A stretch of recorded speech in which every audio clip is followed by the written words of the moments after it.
புதிதாக பொறுப்பேற்றிருக்கிற தாவக அரசினுடைய உச்சம் என்னவென்று சொன்னால், மக்கள் பெரிதாகிற எங்களை போன்றவர்களெல்லாம் பழிவாங்கத்தினுடைய உச்சம்தான் இன்றைக்கு நடைபெற்றிருக்கிற இந்த ரைடு. என்ன காரணம்னா, 2 நாளைக்கு முன்னால், நேற்றைய முந்தைய தினம் புதிதாக வந்திருக்கிற தமிழ்நாட்டுடைய முதலமைச்சர் அவர்கள் ஆளுநர் உரைக்கு பதில் சொல்லிக் கொண்டிருந்தார். அப்பொழுது திட்டமிட்டு 2017 2026 வரை என்று ஒரு குறிப்பிட்ட ஆண்டை சொல்லி ஆதாரம் இல்லாத ஒரு குற்றச்சாட்டை சொன்னார் அவர். அப்பொழுது நான் எழுந்து ஆதாரத்தோடு பேசுங்கள், அப்படி ஒரு குற்றச்சாட்டை சொல்ல வேண்டும் என்று சொன்னால் பேரவைத் தலைவரிடத்தில் ஆதாரத்தை காட்டிவிட்டு தான் சொல்லுவதுதான் இதுவரைக்கும் மரபு என்று நான் தொடர்ந்து இந்த குற்றச்சாட்டை அவர் மீது வைத்துக் கொண்டே இருந்தேன். அதற்கு பின்னால் எங்களுடைய எதிர்க்கட்சியினுடைய தலைவர் அவர்கள் எழுந்து எனக்கு மைக்கு கொடு என்று சொன்னார். நான் பேரவைத் தலைவரை பார்த்து, எங்களுடைய எதிர்க்கட்சி தலைவர் முதலமைச்சருக்கு பதில் சொல்ல வேண்டும், எனவே அவருக்கு மைக்கு கொடுங்கள் என்று தொடர்ந்து வலியுறுத்தி நின்று கொண்டிருந்தேன். அது எல்லா தொலைக்காட்சியிலும் காட்டினாங்க, நீங்களே பார்த்துருக்கலாம் அன்றைக்கு என்ன நடந்ததுன்னு. அதற்கு பின்னால் என்ன நடந்தது என்று சொன்னால், நாங்கள் நின்ற இடத்திலே ஆதாரத்தை காட்டுங்கள், ஆதாரத்தை கொடுங்கள் என்று சொன்னோம். எதுவும் பதில் சொல்லலை. பேரவைத் தலைவர்கள் முதலமைச்சர் பேசிவிட்டு கடைசியாக தான் அவர் பதில் சொல்லுவார்னார். அப்படிலாம் இல்லை, குற்றச்சாட்டு ஒன்று சொன்னாக்கா அதுக்கு ஆதாரத்தை காட்டணும். இது வரைக்கும் சட்டமன்றத்தில் அப்படித்தான் நடைபெற்றிருக்கிறது, அதுதான் மரபு, அதுதான் முறை. ஆனால் ஆதாரத்தை காட்டிட்டு முதலமைச்சர் பேச சொல்லுங்கன்னும் தொடர்ந்து அவர்கள் அனுமதிக்கலை. அதுக்கு பின்னால் அவர் எங்களை வெளியே தூக்கி போடலான்ற ஒரு நிலைக்கு போய்விட்டார். அது ஆனால் நாங்கள் எல்லாமே அமைதியாக வெளியேறிவிட்டோம். அன்றைக்கு நான் அவர் கேட்ட கேள்வி அந்த அடிப்படையில் தான் இன்றைய தினம் 2022 எங்கோ கரூரில் ஏதோ ஒரு அலுவலகத்தில் நடந்த ஒரு சம்பந்தப்பட்ட ஒரு குற்றச்சாட்டை மையப்படுத்தி என் வீட்டுக்கு ரைடு வந்திருக்கிறார்கள். என் வீட்டுக்கு ரைடு வந்தது மாத்திரம் இல்லை, இது என்னுடைய முகவரி, என்னுடைய வீடு. இதனில் என்னுடைய சொந்த கிராமம் சேகூடல் என்கிற சொந்த கிராமம். அங்கே என்னுடைய இல்லம் இருக்கிறது. அங்கே தான் என்னுடைய வாக்காளர் ஜாபிதெல்லாம் அங்கே தான் இருக்குது. அங்கே தான் நான் வாக்கு பதிவு செய்கிறேன். அது என்னுடைய கிராமம். இது 2 தான் எனக்கு சொந்தமாக இருப்பது. ஆனால் திருவண்ணாமலைக்கு சென்று அங்கே கல்லூரிக்கெல்லாம் சென்று, ஒரு கல்லூரி நடக்கிற இடம், அந்த கல்லூரிக்கு சென்று அங்கே போய் பரிசோதனை என்ற பேரில் அந்த கல்லூரியை காலையிலிருந்து மாலை வரை அந்த கல்லூரியிலே அங்கே போய் ஆய்வு என்ற பேரில் இந்த நிமிஷம் வரைக்கும் அந்த ஆய்வை நடத்தி கொண்டிருக்கிறார்கள். நீங்களே பார்த்தீங்க தொலைக்காட்சியில் அந்த கல்லூரியெல்லாம் காட்டி கொண்டிருக்கிறார்கள். அந்த கல்லூரியில் படிக்கிற அந்த பொறியியல் மாணவருடைய மனநிலை எப்படி இருக்கும் யோசித்து பாருங்கள். ஆக சம்பந்தமே இல்லாத பொறியியல் கல்லூரியிலே போய் அங்கே போய் சோதனை என்ற பேரில் இந்த சோதனையை நடத்தி கொண்டிருக்கிறார்கள். இதெல்லாம் என்னன்னு சொன்னால், இதெல்லாம் செஞ்சாக்கா நாங்களாம் பயந்துருவோம் அப்படின்றதெல்லாம் இல்லை. நாங்கள் திராவிட முன்னேற்ற கழகம், மிசாவை பார்த்த இயக்கம், இந்த இயக்கம் இதுக்கெல்லாம் நாங்கள் பயப்பட மாட்டோம். இன்றைக்கி ரைடு பண்ணலாம், வழக்கு தொடரலாம், நீதிமன்றம் ஒன்று இருக்கிறது. நாம் கடைசியாக நமக்கு இருக்கிற ஒரே நம்பிக்கை நீதிமன்றம் தான். எனவே நீதிமன்றத்தில் நாங்கள் நிரபராதி என்பதை நான் கட்டாயம் பொறுப்பு பண்ணுவேன். ஆனால் எனக்கு மடியில் கனம் இருந்தால்தான் வழியில் பயம் என்ற ஒரு பழமொழி உண்டு. என்னை பொறுத்தளவுக்கு நான் பயப்பட வேண்டிய அவசியம் இல்லை. நான் பரிசுத்தமானவன், எந்த தவறு செய்யாதவன். இவங்க திரும்ப திரும்ப இவங்க சொல்கிறதாலே, ஒரு பொய்யை பலமுறை சொல்வதாலே அது உண்மையாகிட முடியாது. அதனால் சொல்கிறேன், நீதிமன்றத்துக்கு நான் செல்வேன், நான் நிரபராதி என்பதை நான் காட்டுவேன்.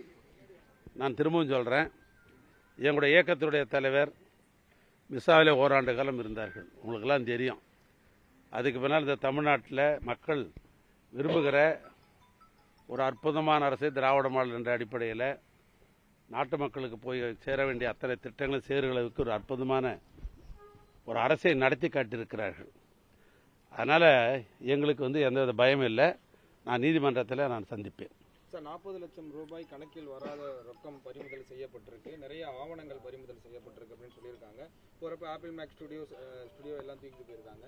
ஸோ என்ன மாதிரியான விசாரணை இதுக்கப்புறம் இருக்கும், உங்கள்கிட்ட என்ன மாதிரி சொல்லிட்டு போயிருக்கோம்? அதாவது என்னன்னு கேட்டீங்கன்னா, இந்த 40 லட்சம்ன்றதே அது வடிகட்டிய முழுக்க அது தவறான ஒரு பொய். அது என்னுடைய வீட்லேயோ அல்லது நான் சொன்ன பார் என்னுடைய கிராமம் சொன்ன பார் சேகூடலூர் அங்கேயோ எங்கேயும் ஒரு பைசா பணமும் எடுக்கலை, எந்த சீசரும் போட்டு எடுத்துன்னு போகலை.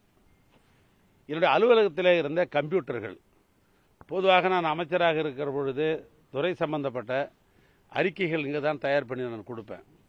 சுற்றுப்பயணம் போகிற அந்த சுற்றுப்பயண பட்டியல் இங்கிருந்து தான் கம்ப்யூட்டரில் தான் நான் அனுப்புவேன். அதுவும் குறிப்பாக மக்களோட நெருக்கமான துறை இருக்கிற காரணத்தினால் என்னுடைய இன்ஸ்பெக்ஷன்லாம் ஃபோட்டோலாம் எடுத்தாங்கன்னா அவைகள்லாம் இந்த கம்ப்யூட்டர் இருந்து தான் நாங்கள் தொலைக்காட்சிக்காக இருந்தாலும் சரி, அதே போன்று பத்திரிகைகள் பிரிண்ட் இருக்கிற பத்திரிகைகளாக இருந்தாலும் அதுக்கு இந்த கம்ப்யூட்டரில் தான் நாங்கள் அனுப்புவோம்.